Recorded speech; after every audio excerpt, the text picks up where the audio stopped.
ये जो सारा मामला है, जिस तरह से उनके पास बहुत सारे लोगों के खिलाफ सबूत मौजूद हैं, चीज़ें मौजूद हैं, वीडियो एविडेंस है, या जो भी लिखत पढ़त उनके पास जिस सूरत में भी चीज़ें मौजूद हैं, आपको लगता है कि फिर इस तरह से उनके खिलाफ कार्रवाई मुमकिन हो पाएगी? क्योंकि जिन्होंने कार्रवाई करना है वही कहीं ना कहीं मुस्तफीद हुए हैं, तो फिर कैसे सर होगा ये सारा पॉसिबल?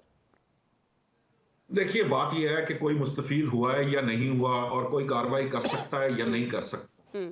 कार्रवाई तो होनी चाहिए, ये बड़ी सिंपल सी बात है। जब वो ये दावा कर रहे हैं तो मैं तो समझता हूं कि आप दुबई के साथ, मेरा ख्याल शायद हमारी एक्स्ट्राडिटी भी शामिल वो हुई है, हाँ, तो उन्हें तो वतन वापस आना चाहिए। ठीक है, आवाज़गी होनी किसी भी चाहिए। पर्दा नशीन का नाम आता है या नहीं आता, कोई हम्म। उससे कोई उसमें सियासतदान है या कोई मीडिया पर्सन है या कोई, वो ये सारी बातें जो है, ये बहसें जो है ना उस वक्त तक जारी रहेंगी जब तक हम उनको उनके ऊपर हाथ डालने की पोजीशन में नहीं है। ठीक है। जब आप हाथ डालने की पोजीशन में होंगे तो ये सारी बहसें पहले भी होती रही हैं।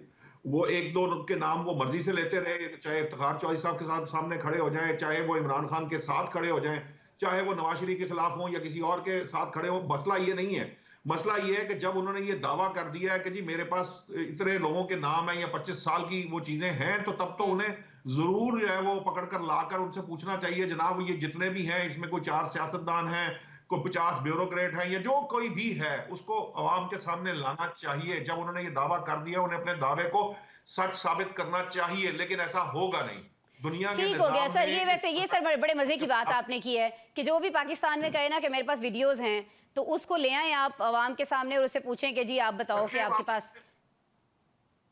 बिल्कुल सही बात है ना, दावे ना करें। तो वो सर फिर एक वो इस सामने तरह तो एक सूबा जो है वो अपनी वजीर आला से ही वो हो जाएगा, भाई, क्या कोई क्या वजीर आला से हो ना हो, कोई वजीर हाथ आजम धो से बैठेगा। हो ना हो, इससे कोई फर्क नहीं पड़ता। देखिए, जब जरूरत पड़ती है तो फिर वजीर आजम, साबिक वजीर आजम को भी तो हम जेल में डाल ही लेते हैं ना। ठीक है, ठीक है। हमने नवाज शरीफ को भी डाल लिया, इमरान खान को भी डाल लिया। जब वजीर आजम जेल जा सकता तो फिर इस मुल्क का हर शहरी जो है वो जा सकता है, चाहे वो वजीर आला हो, गवर्नर हो, वो कारोबारी फर्द हो, वो ब्यूरोक्रेट हो। हाँ, बात तो दुरुस्त है कि जिसकी लाठी उसकी भैंस का हाँ कानून आज सर, भी जिन्स तो ना चेंज करे सही ना है। भैंस की सर। नहीं नहीं, वो गलती से बिल्कुल, लाठी माजरत की चाहता हूँ, वो जिनसी। मेरे से हो गई। सर वो मैंने कहा मैंने पता नहीं बोल आपने दिया। ट्रम्प ने जो सिग्नेचर कर दिए उसके बाद आप जिन्स वाले मामले पे थोड़े से कंफ्यूज हैं। नहीं नहीं, कंफ्यूज नहीं हूँ मैं। बोलने में मुझसे, मैं असल में कोई और मुहावरा साथ ठीक बोलना हो चाह गया रहा सर, था, लेकिन ठीक हो मैंने गया। उसी को कंटिन्यू कर दिया। मसला ये है कि ये जो सारा मसला मामला है ना, देखिए हुकूमतें जो है ना, उनका एक सबसे बड़ा प्रॉब्लम ये है, उनसे तनकीद बर्दाश्त नहीं होती। हाँ। ये कोई भी हुकूमत हो, कोई भी कोई भी हो। सियासी जमात। पीपल्स पार्टी में एक जमाना था कि पीपल्स पार्टी में थोड़ी बहुत ये कैपेसिटी थी, लेकिन आज जिस तरह शर्जील मेमन साहब ने गुफ्तगू की है हाँ। अपनी प्रेस कॉन्फ्रेंस के दौरान इसी से मुतल्लिक सवाल पर, उससे अंदाजा हो रहा है कि वो भी उसी थाली के चट्टे बट्टे हैं जिसमें ये बाकी सारे हैं।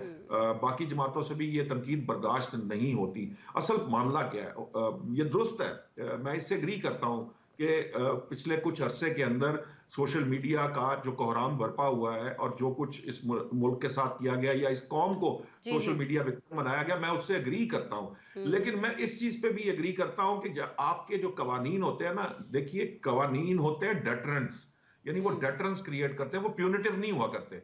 ये जो हम्म। कवानीन है ना जो आप बनाए जा रहे हैं, ये कहीं ना कहीं इसमें शायबा मिलता है कि ये प्यूनिटिव है, यानी इसमें कोशिश है कि किसी को निशाना बनाया जाए। निशाना बनाया जाना मकसद नहीं होना चाहिए। मकसद ये होना चाहिए कि आपने डेटरेंस क्रिएट करनी है उस एक इलविल के अगेंस्ट, या उस एक अनोमली के अगेंस्ट जो इस वक्त मुल्क में राइज हो चुकी हुई है। हम्म। अब जिसने 3 साल काटनी है उसने 2 साल भी काट लेनी है, 5 साल भी काट लेनी, सजा का हम्म। तयन आप खुद कर रहे हैं। हम्म। लेकिन आप क्या कर रहे हैं तयन, ये आपके लेजिस्लेटर्स की जिम्मेदारी और उनकी सेंस पे डेवलप करता है कि वो क्या किस चीज को सामने रख रहे हैं। ठीक हो असल गया। मामला ये है। ठीक हो एक गया और बात नौशाद बता साहब। दूं, यहाँ पे गलत खबरें जो हैं, जिस जिस बात के ऊपर की जा रही, फेक न्यूज अथॉरिटीज खुद देती हैं। हाँ। मेरी इस दिहाइयों की जो सहाफत है, मैं जानता हूं ऐसे लोगों को, ऐसे इदारों को, ऐसे महकमों को, जिनके सरबराहान, जिनके तर्जुमान, जिनके इर्द गिर्द के लोग खुद बुलाकर जाली खबरें देते रहे हैं, जाली खबरें चलवाते रहे हैं इस मुल्क के अंदर। हम्म। वो खुद चाहते हैं कि ये जाली खबरें चले। एक हफ्ते का डेडलाइन, उसके बाद आज ये बयान, और अभी एक और डेडलाइन है हमारे सामने 31 जनवरी की सर।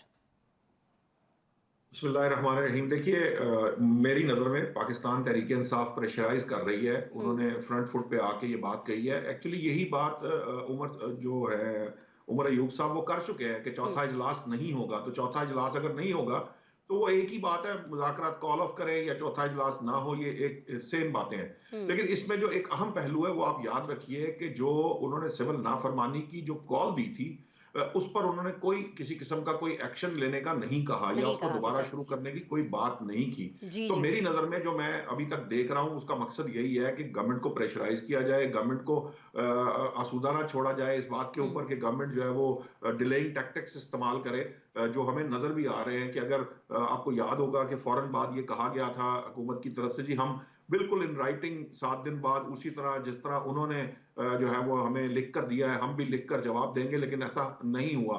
सो हुँ, कहीं ना कहीं जो गवर्नमेंट की तरफ से जो डिले है उसको मद्देनजर रखकर पाकिस्तान तहरीक इंसाफ ने थोड़ा सा फ्रंट फुट पे आई है, लेकिन इसके ऊपर इतनी ज्यादा परेशानी और इतनी ज्यादा वो उसकी जरूरत नहीं है, क्योंकि डेडलाइन वो 31 जनवरी की हो हुँ, या डेडलाइन ना भी हो, तब भी देखिए पाकिस्तान तहरीक इंसाफ के पास इसके अलावा और कोई रास्ता नहीं है कि वो मुज़ाकरात करें और ठीक, पार्लियामान के जरिए आगे बढ़े।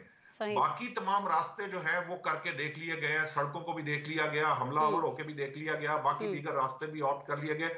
तो पाकिस्तान तहरीक इंसाफ के पास यही चॉइस है, लेकिन इसका मतलब हरगिज ये नहीं है कि हुकूमत जो है वो अपने आप को कोई बहुत जिसे कह लीजिए कंफर्ट जोन में समझे, क्योंकि यहाँ इस मुल्क के अंदर जब जब जिसने ये समझा है हुँ, कि वो बहुत कंफर्ट जोन में है और जी उसके लिए कोई मसला नहीं है, उन्होंने एक्सटेंशन भी दे ली है, उन्होंने अदालतें भी मैनेज कर ली हैं और अब उनके ऊपर कोई मसला नहीं, तब तब वो एक ऐसी उनके नीचे से जमीन खींची गई है कि जहां से वो सोच भी नहीं सकते थे कि ये किस साइड से जमीन खिंचेगी। तो इसलिए हुँ, हुकूमत को ये जिम्मेदारी का मुजाहरा करना चाहिए, ये रिस्पॉन्सिबिलिटी हुकूमत की है, क्योंकि हुकूमत का काम है कि अपने ये मामलात है मुल्क के, उसके अंदर सियासी अदम इस्तेहकाम को खत्म करे, यकीनी बनाए कि यहाँ पर इंतशार ना हो, क्योंकि सही हो गया सर। हुकूमत ये चाहती है कि मईशत मुस्तहकम हो। तो हुँ, हुकूमत का ये फर्ज है कि वो अपनी जिम्मेदारी पूरी तरीके से अदा करे और ये डिलेइंग टैक्टिक्स इस्तेमाल करके उसको आगे बढ़ाने की कोशिश ना करे, इससे कोई फायदा हासिल नहीं होगा।